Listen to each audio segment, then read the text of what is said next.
Bismillahirrahmanirrahim. Assalamualaikum warahmatullahi wabarakatuh. Alhamdulillah wassalatu wassalamu ala Rasulillah wa ala alihi wa ashabihi wa man walah amma ba'd. Alhamdulillah pada kesempatan ini kita dapat berjumpa untuk pertemuan tentang An-Nadrah wal Mafahim atau An-Nadrah al-Islamiyah wa Mafahimul Ulum al-Islamiyah yang disajikan pada semester 1 pada program Magister Hukum Ekonomi Syariah. Dalam pertemuan kali ini saya akan menjelaskan tema-tema kajian atau kajian tematik dalam waktu 1 semester ke depan.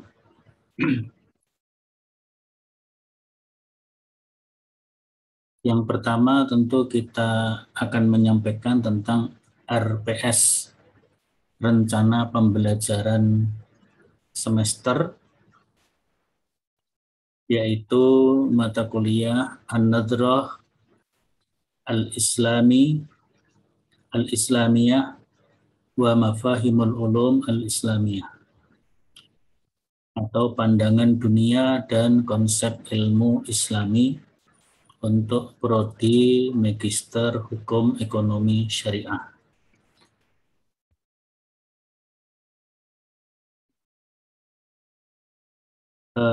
Prodi ini memiliki beberapa capaian pembelajaran. Yang pertama adalah capaian pembelajaran tentang sikap dan tata nilai, keterampilan umum, capaian pembelajaran keterampilan khusus, dan penguasaan pengetahuan terkait dengan mata kuliah yang ada, yaitu mata kuliah Islamic Worldview atau An-Nadrah al-Islamiyah. Maka capaian tentang sikap dan tata nilai yang pertama adalah terkait substantif sebagai seorang muslim, yaitu bertakwa kepada Allah Ta'ala. Kemudian dijabarkan dalam paradigma keilmuan, yaitu dengan prinsip at-taswir, at-taksil, at-tarsyid, at-tadwir, dan at-tangzir. Taswir adalah keterampilan untuk melakukan deskripsi masalah, deskripsi realitas, baik itu realitas teori maupun realitas fenomenon. Kemudian at-taksil adalah bagaimana kemampuan untuk mengembalikan apa yang sudah dideskripsikan secara baik realitas maupun fenomenon dan teori tadi adalah bagaimana dikembalikan kepada sumber Islam, yakni Al-Quran dan As-Sunnah dan khazanah keilmuan para ulama. Nah, dengan taksil kemudian disikapi dengan tarsyid, artinya selalu mengkaitkan, menghubungkan antara realitas teori, realitas fenomena dengan petunjuk Al-Quran dan As-Sunnah. Jadi kita tidak boleh membiarkan realitas itu berjalan begitu saja, maka harus dibimbing, diarahkan, ditarsyid oleh agama kita. Itulah worldview. Kemudian dari situ dilakukan at-tatwir, pengembangan dan at-tangzir, yaitu pembangunan teori-teori baru. Untuk ini akan dilakukan apabila telah melalui levelnya, sesuai dengan levelnya, yaitu level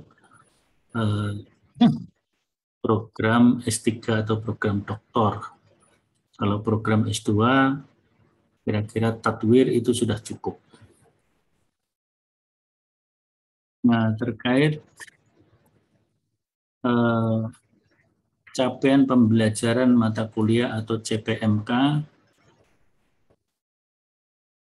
secara rinci ada 15 yang sebenarnya ini dibagi dalam beberapa kelompok CPMK 1 sampai CPMK 4 atau 5.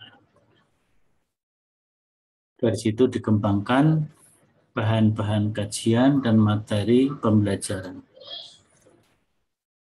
Yang tentu ini sangat menyesuaikan kondisi perkembangan, artinya sebuah mata kuliah itu tidak bersifat statis tapi bersifat dinamis. Oleh karena itu, setelah kita mengkaji pokok-pokok bahasan di awal, yaitu tentang pengertian unsur-unsur sejarah, elemen-elemen, dan juga betapa pentingnya ahamiyah atau urgensi. Ahamiyah itu an-nazrah al-islamiyah wa mafahimul ulum fil Islam, atau ahamiyah itu at-tatawur al-islami wa mafahimul ulum al-islamiyah, sekaligus implementasi, implementasi teori-teori dalam fenomena budaya yang hidup di masyarakat, berupa mini riset ya, yang kemarin sudah disajikan oleh seluruh mahasiswa dan didiskusikan, baik didiskusikan secara live melalui Zoom maupun didiskusikan secara tertulis. Maka berikutnya adalah masuk kepada topik-topik inti, tema-tema kajian dalam mata kuliah An-Nazrah wa Mafahimul Ulum Al-Islamiyah, atau pandangan dunia dan konsep ilmu Islami, yang sering juga kita sebut dengan Islamic Worldview. Nah, untuk itu kita bagi sekaligus dalam bentuk jadwal yang akan dimulai pada pertemuan sesi ke-56 atau pertemuan yang ketiga pada tanggal 15 Oktober 2021, harinya hari Jumat. Topik yang pertama adalah konsep Tuhan, dalam hal ini adalah konsep tauhid fil Islam. Tauhid sebagai landasan Islamic worldview. Sekaligus di dalamnya mengkaji tentang konsep Tuhan dalam Islam dan konsep ketuhanan dalam agama-agama yang lain, yang nanti berimplikasi kepada ajaran tentang toleransi dan relasi antar agama. Ini monggo Ustadz Muhsin.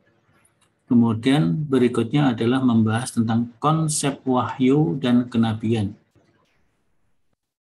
Konsep wahyu dan kenabian serta implikasinya terhadap pandangan dunia Islam atau implikasinya terhadap an-nazrah al-islamiyah atau Islamic worldview. Tentu ini akan berbeda dengan worldview yang lain ya. Worldview Barat misalnya tidak mengakui adanya nabi, tidak mengakui adanya wahyu. Silakan Asuna Mukhlis Zuhdi. Konsep agama dan makna Islam. Islam sebagai satu-satunya agama wahyu yang benar dan final. Islam sebagai agama dan peradaban. Jadi Islam itu memiliki tampilan yang pertama sebagai wahyu Allah yang sifatnya mutlak kebenarannya mutlak, datangnya dari Allah melalui Rasulnya, tapi juga Islam yang kemudian dihayati, diamalkan menjadi sebuah peradaban. Berikutnya adalah tema yang keempat, hubungan antara agama dan ilmu pengetahuan. Hubungan antara agama dan ilmu pengetahuan. Ada beberapa pola hubungan. Ada hubungan konflik, ada hubungan independen, ada hubungan dialog, ada hubungan integrasi. Monggo nanti Islam itu masuk di mana? Model-model hubungan nanti bisa dilihat, itu teori-teori tentang hubungan yang tadi sudah saya sebutkan, yaitu konflik antara agama dan ilmu konflik. Jadi antara agama dan ilmu independen, jalan sendiri-sendiri. Tapi yang ketiga dialog, ada dialog. Dan yang keempat adalah integrasi. Kemudian adalah konsep benar dan salah dalam perspektif agama, filsafat, dan ilmu pengetahuan. Nah, tentunya kemudian adalah perspektif Islam itu sendiri. Nah, setelah itu masuk kepada mafahimul ulum. Ya. Jadi konsep dan filsafat ilmu, perspektif Barat dan Islam. Ini kajian secara umum, secara global. Ya. Konsep ilmunya seperti apa, filsafat ilmunya seperti apa. Antara Barat dan Islam. Baru nanti dikaji lebih rinci. Yang pertama adalah aspek ontologis. Jadi konsep ontologi, perspektif Barat dan Islam. Kenapa kita selalu bandingkan Barat dan Islam? Ya supaya kita bisa memahami Islam yang seperti apa. Bandingannya Barat ya. Sehingga sekarang ada namanya Islamisasi ilmu karena sudah sekian lama ilmu pengetahuan dikendalikan, dikuasai, dikelola oleh kaum Barat yang memiliki worldview yang berbeda, memiliki pandangan, memiliki an-nazrah, memiliki ru'yah yang berbeda dengan ru'yatul Islam, an-nazrah al-Islamiyah. Kemudian konsep epistemologi, ilmu, perspektif Barat dan Islam. Monggo Adnanda Yuda. Kemudian konsep aksiologi, ilmu, perspektif Barat dan Islam. Nanti bisa dikaji karakter-karakternya, ciri-ciri khususnya. Kalau ontologi, ciri-ciri khususnya bagaimana, epistemologi bagaimana, aksiologi bagaimana. Nah, fenomena berikutnya dalam konteks penguatan Islamic worldview ini adalah munculnya gerakan Islamisasi ilmu pengetahuan, tapi juga ada gerakan pengilmuan Islam. Nah, Islamisasi ilmu dilatar belakangi oleh sebuah pandangan bahwa ilmu pengetahuan yang sekian lama dikuasai dan dikendalikan oleh kaum Barat sekuler yang tidak mengakui kebenaran agama atau tidak mengakui nilai-nilai agama dalam sistem ilmu pengetahuan. Nah, ilmu pengetahuan Barat yang sekuler itu tidak menggunakan cara pandang agama. Ya. Contohnya adalah Barat selalu melihat yang eksis, yang ada, yang wujud adalah yang logis, rasional, dan empirik.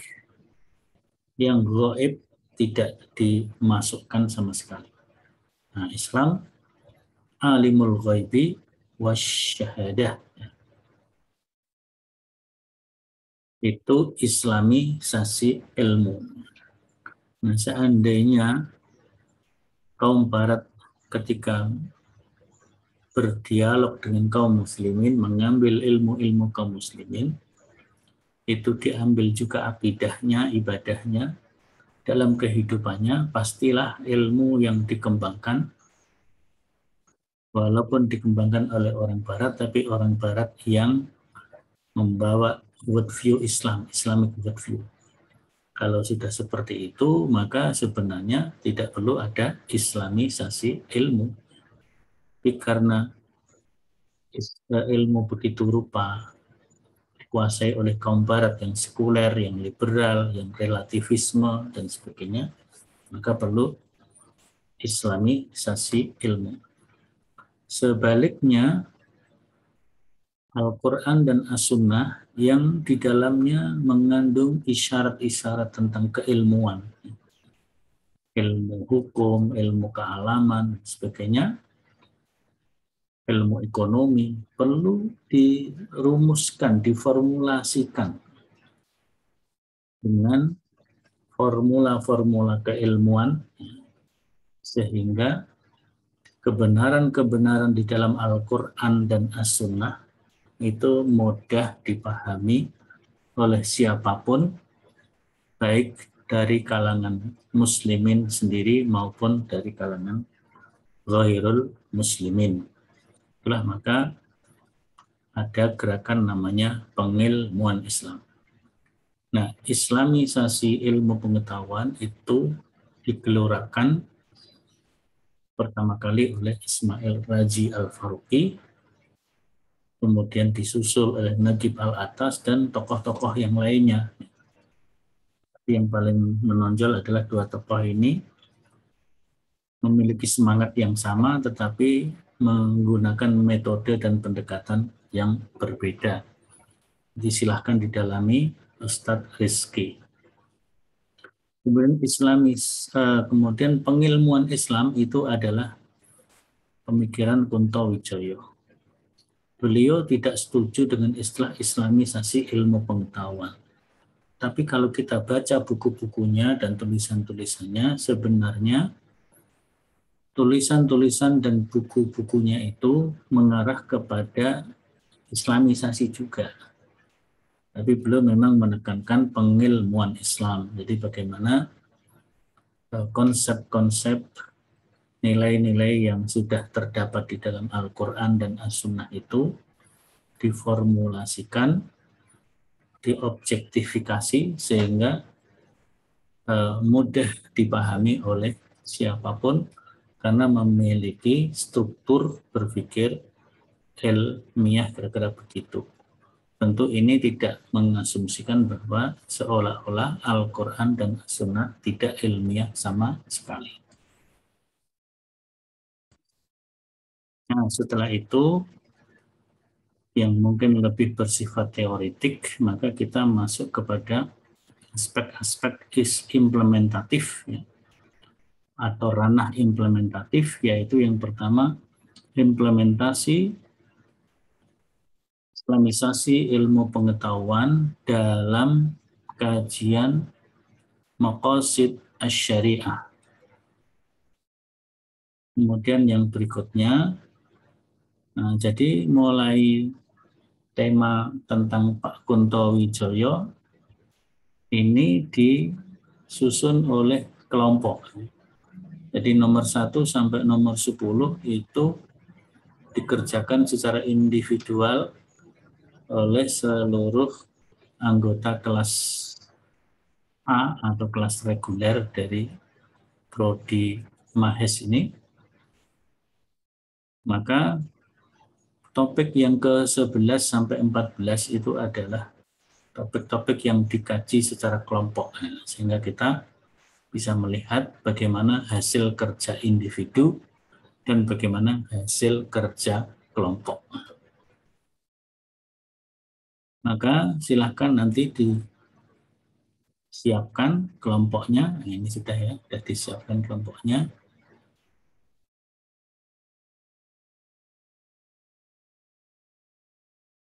Mungkin kita rubah sedikit nih kelompoknya. Jadi, supaya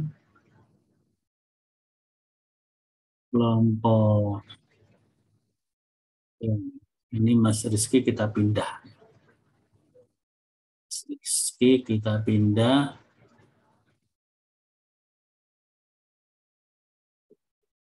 ke kelompok ya supaya tidak langsung begitu kan ini kan langsung ya.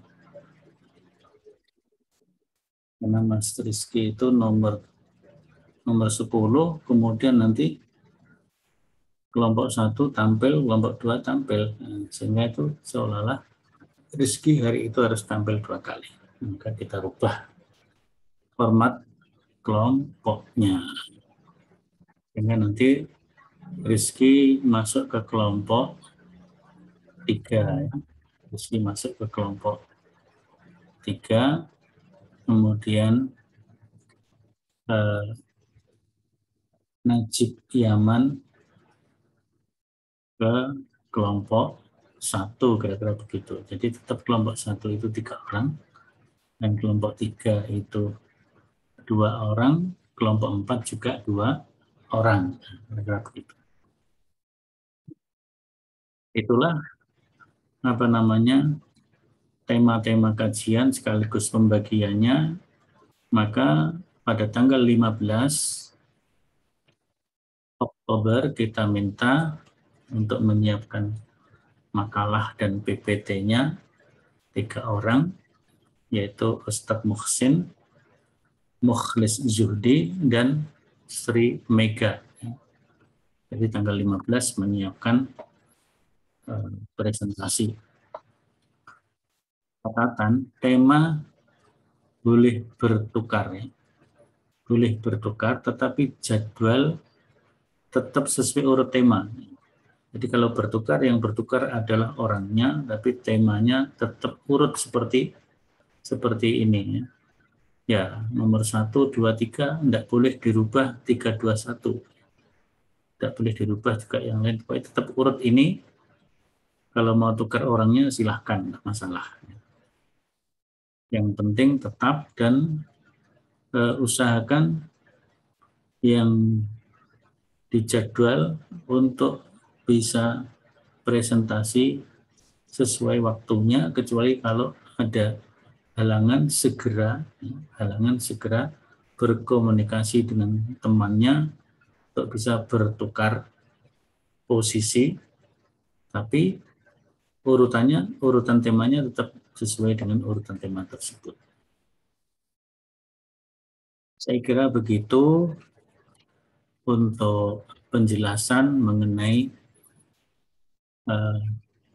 pembagian tema-tema diskusi dan tema-tema presentasi, baik presentasi individu pada urut nomor 1 sampai 10 maupun presentasi kelompok pada urut nomor 11 sampai 14, yaitu kelompok 1, 2, 3, dan 4. Saya kira demikian saja yang dapat saya sampaikan, kurang lebihnya mohon maaf. Nasrun minallah wa fathun qarib. Wassalamualaikum warahmatullahi wabarakatuh.